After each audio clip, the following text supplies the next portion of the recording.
بسم اللہ الرحمن الرحیم۔ حضرت رقیہ رضی اللہ تعالی عنہا کی وفات کے بعد جب رسول اللہ صلی اللہ علیہ وآلہ وسلم نے اپنی دوسری بیٹی حضرت کلثوم رضی اللہ تعالی عنہا کی شادی بھی آپ رضی اللہ تعالی عنہ سے کر دی تو آپ صلی اللہ علیہ وآلہ وسلم نے لوگوں سے فرمایا، میں نے کلثوم رضی اللہ تعالی عنہا کو عثمان رضی اللہ تعالی عنہ کے نکاح میں اس لیے دیا ہے کہ اس بارے میں حضرت جبرائیل خدا کا پیغام لے کر آئے تھے، یعنی یہ نکاح اللہ تعالیٰ کی رضامندی سے ہوا تھا۔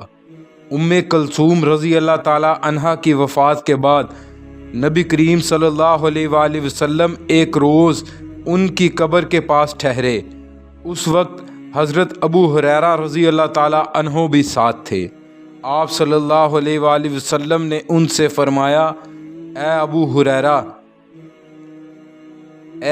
ہریرہ، میں نے اپنی اس بیٹی کو بھی عثمان رضی اللہ تعالی عنہ کے نکاح میں دیا تھا۔ اگر میری 10 بیٹیاں بھی ہوتی تو یکے بعد دیگر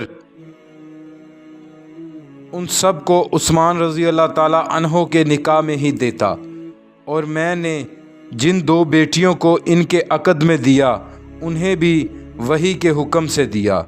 ایک اور مرتبہ آپ صلی اللہ علیہ وآلہ وسلم نے عثمان رضی اللہ تعالی عنہ سے فرمایا، اگر میری کوئی اور بیٹی ہوتی تو میں اسے بھی تمہاری زوجیت میں دے دیتا۔ حضرت عثمان رضی اللہ تعالی عنہ کو ذو النورین، 2 نوروں والا اسی لیے کہا جاتا ہے کہ آپ صلی اللہ علیہ وآلہ وسلم کی 2 صاحبزادیاں حضرت رقیہ رضی اللہ تعالی عنہا اور حضرت کلثوم رضی اللہ تعالی عنہا یکے بعد دیگرے ان کے نکاح میں آئیں۔ آپ رضی اللہ تعالی عنہ شروع کے ایمان لانے والوں میں سے ہیں۔ جب آپ صلی اللہ علیہ وآلہ وسلم نے نبوت کا اعلان فرمایا تو آپ رضی اللہ تعالی عنہ رسول اللہ صلی اللہ علیہ وآلہ وسلم کی خدمت میں حاضر ہوئے۔ آپ صلی اللہ علیہ وآلہ وسلم نے ان کے سامنے اسلام پیش کیا، قرآن پاک کی کچھ آیات تلاوت فرمائیں۔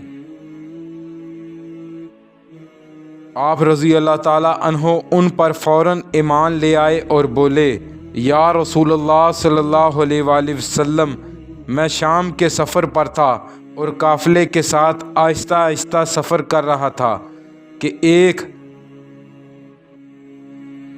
منادی کرنے والے نے بلند آواز میں کہا، اے آہستہ چلنے والے مسافر، جلد جلد قدم بڑھاؤ۔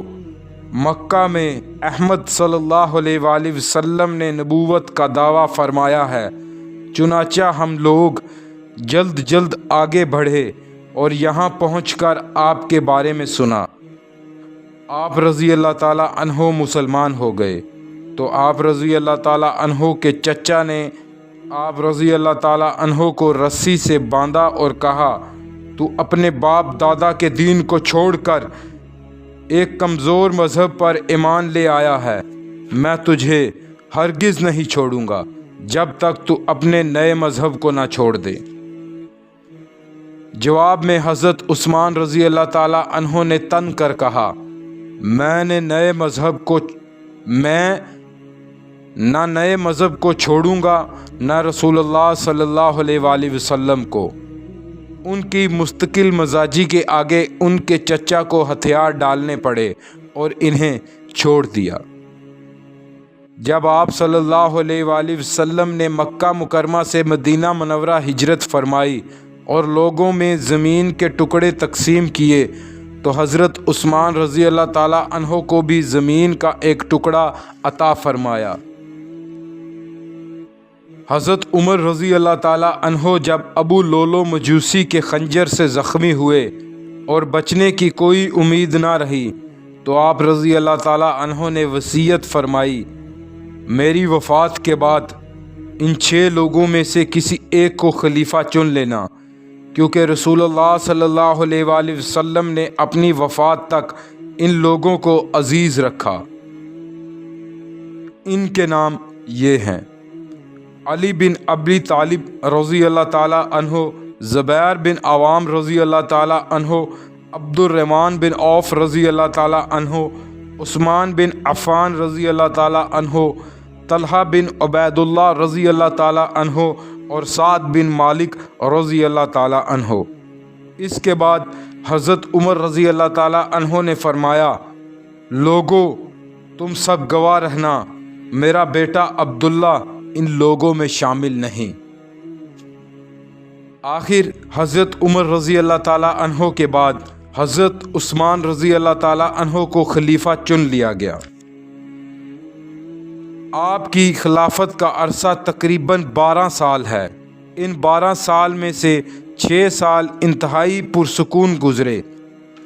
اس دوران ان پر کسی طرف سے بھی کوئی الزام عائد نہیں کیا گیا، مگر آپ کی خلافت کے آخری 6 سال ایسے تھے جن میں کچھ شرپسند لوگ آپ رضی اللہ تعالیٰ عنہ کے خلاف اٹھ کھڑے ہوئے۔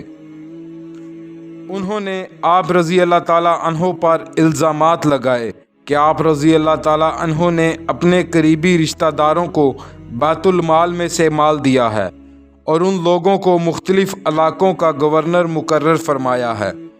اس سلسلے میں حضرت عمر رضی اللہ تعالیٰ عنہ نے زخمی ہونے کے بعد فرما دیا تھا، مجھے معلوم ہے کہ ان دونوں یعنی حضرت عثمان رضی اللہ تعالیٰ عنہ اور حضرت علی رضی اللہ تعالیٰ عنہ کے ساتھ، جنہیں رسول اللہ صلی اللہ علیہ وآلہ وسلم اس قدر باوقار سمجھتے تھے کہ حضرت جبرائیل علیہ السلام سے زیادہ ان کی طرف متوجہ رہتے تھے، یہ لوگ انصاف نہیں کریں گے۔ چنانچہ یہی ہوا اور ہر طرف سے حضرت عثمان رضی اللہ تعالیٰ عنہ پر الزامات عائد کیے گئے جانے لگے۔ پہلا الزام یہ تھا کہ آپ نے اپنے قریبی رشتہ داروں کو عطیات دیے ہیں۔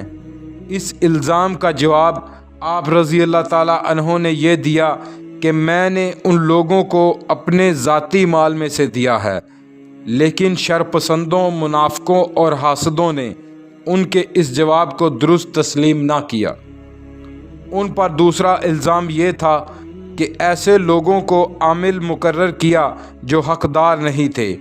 اس کا جواب انہوں نے یہ دیا کہ اگر کچھ لوگ اچھے حاکم ثابت نہیں ہوئے تو میں نے انہیں معزول بھی تو کیا ہے اور سزا بھی تو دی ہے۔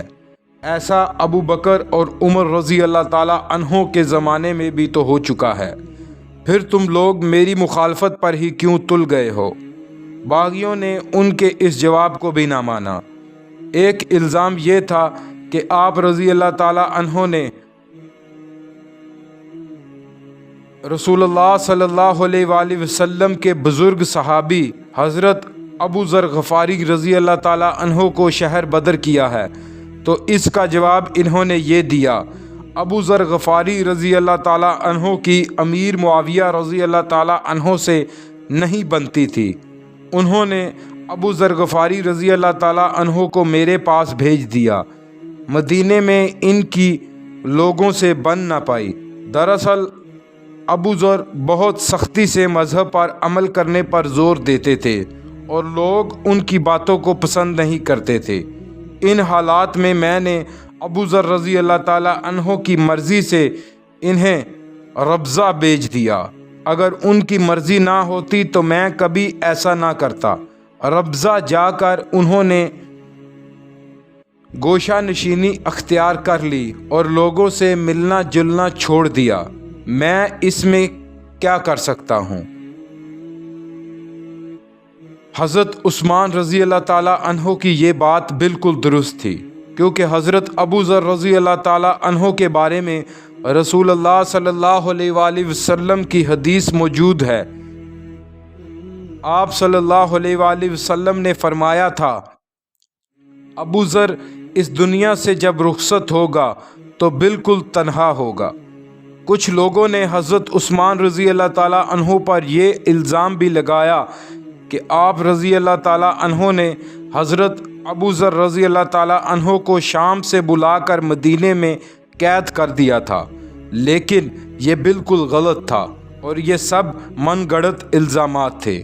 آپ رضی اللہ تعالیٰ عنہ نے تو خلیفہ بننے کے بعد پہلے خطبے میں ارشاد فرمایا تھا، لوگو تم نے مجھے خلیفہ بنایا ہے اور میں نے یہ ذمہ داری قبول کر لی ہے۔ یاد رکھو میں اپنے سے پہلوں کی پیروی کرنے والوں میں سے ہوں۔ مجھ پر اللہ کی کتاب اور رسول اللہ صلی اللہ علیہ وآلہ وسلم کی سنت پر عمل کرنے کے بعد 3 باتیں واجب ہیں۔ ایک یہ کہ تم سے ان باتوں پر عمل کرانا جو تم میری خلافت سے پہلے مجموعی طور پر قبول کر چکے ہو اور ان پر عمل کرتے رہے ہو۔ دوسرے، حضرت ابو بکر رضی اللہ تعالیٰ عنہ اور حضرت عمر رضی اللہ تعالیٰ عنہ کے طریقے پر چلانا۔ تیسرے یہ کہ تم سے جبراً کچھ نہ لینا جب تک کہ تم سزا کے حقدار نہ ہو۔ اللہ پاک پڑھنا اور سننا قبول فرمائے۔